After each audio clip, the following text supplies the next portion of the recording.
In this video, I'm going to show you how I converted this old, unused office space into my dream bike workshop.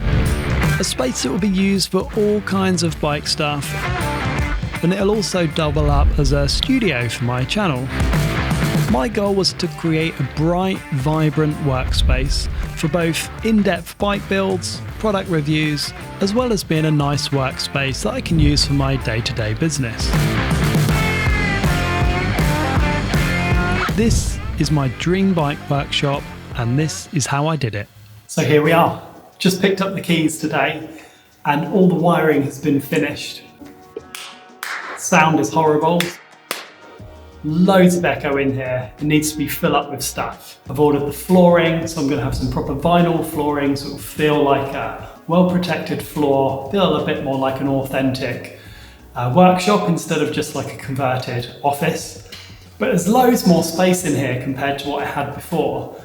And it just gives me the freedom to kind of bring bikes in, set them up, get them in stands and actually work on them and get some camera angles. Whereas before it was super cramped and I didn't really have enough space. I'm not an expert at DIY, but I do like to kind of get stuck in. So I'm just going to give it a go and see what I can come up with. There's one thing that's arrived already, and I've got to show you this because this is beautiful.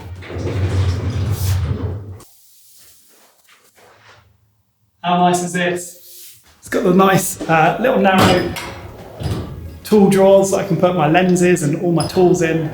And it's brilliant, I'm not going to lie. It looks so nice in this stainless steel. So I've got this massive one, and also got this smaller kind of baby version that's going to go, I don't know, I'm going to figure out all the planning. First up, wood chopping. I wanted it to feel light and natural, so I ordered some of this Siberian larch wood. I made a massive mistake on my last space by painting the wood dark, like really dark. The new workshop has huge double windows with a load of natural light flooding in, and when the new wood arrived, I found the natural colour was a little too bright and a bit too yellow for my liking. I wanted to make it slightly darker, so I found an old pine stain that I'd used, and after a quick test, decided that it worked really well. I started by sanding down every plank with 120 grit sandpaper to get a good smooth surface. Then added the stain to each plank.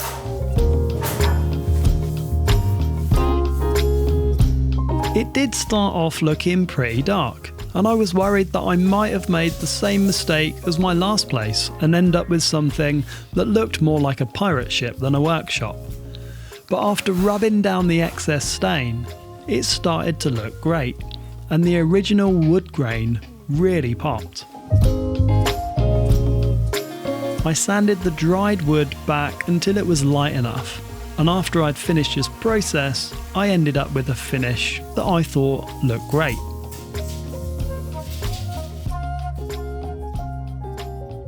So this wall just here, it joins on to the, there's another office behind here, and it's really thin board, so you can hear all the phones ringing, text alerts through to their phones. The video microphones I use pick up a lot of noise, so it was important to soundproof this room as best I could. I got some rock wool sound insulation from the local store, and we built a stud wall and stuffed it with rock wool. It's not going to cancel out the sound completely, but hopefully it will deaden it enough so I can't hear the text tones and the ringtones and all that kind of office chat that's happening in there. Next, time to fit the stained wood cladding to the wall. And after a couple of days, the stain had thoroughly dried and the colour had lightened a little. It looks absolutely beautiful. I love this wood, even though it's stained, it's still got the raw look. You can see all the weathered parts, all the knots to it, and it just reminds me of being outside on the bike. So hopefully when this is up, it's going to look superb, and I'm a little bit worried that it might still be a bit too dark, but the great thing with staining the wood is that I can always sand it back a little bit to bring the kind of lightness up. As I started to fit it to the wall, I could see that it was gonna look great. Not too yellow, still bright enough, and a really nice tone that looked quite natural. So most of the wood is up now, and just a couple of finishing touches just along the edging. Got the floor come in maybe today or tomorrow, the vinyl flooring, and start to make it look a bit more like a usable space.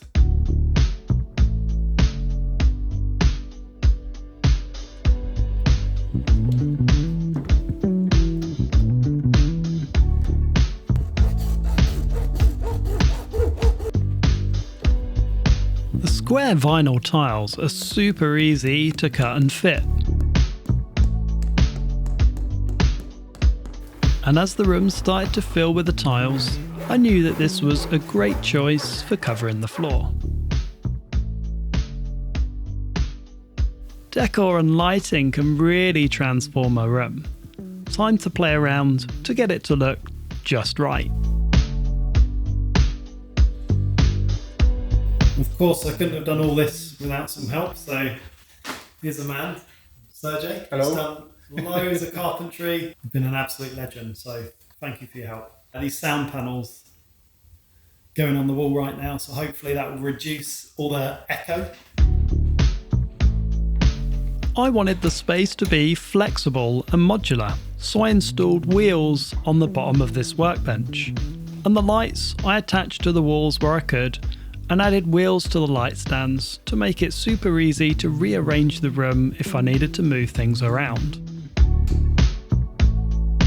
I set up the other half of the room as a video studio so I can film products and get some great shots with some superb natural lighting.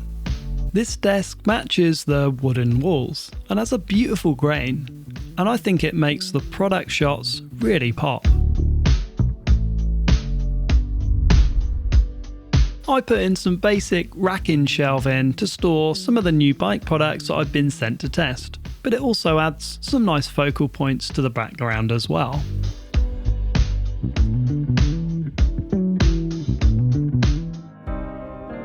And finally, this is probably the part that I've been looking forward to the most: making my own bike tool wall.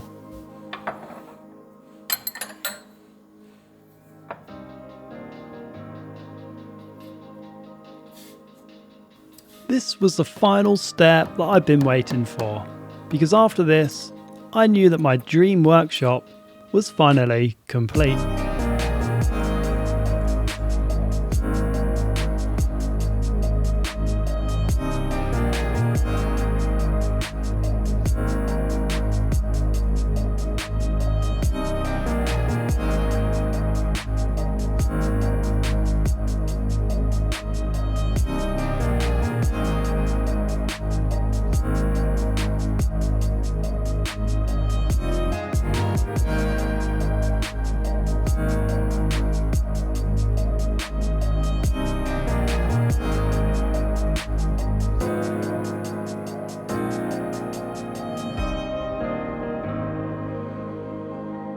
It is the dream workshop, the dream space, and I just want to thank you all for kind of coming on this journey with me, because every single like and subscribe and comment has helped the channel grow, and it's been made possible by all of you guys and girls watching it. So huge thank you, because you guys are the channel basically, and this wouldn't have grown without people watching. And thank you so much. I massively appreciate it.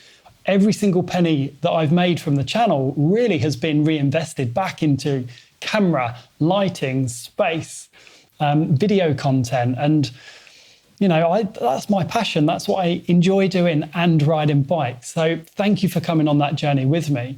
I do hope you like the new space as much as I do. And let me know what kind of stuff you want to see in here. Bike builds, bike deconstructs, deep dives on motors, or whatever. Just let me know, and I will try my best to make it happen. Thank you for watching, and I'm going to see you in the next one really, really soon.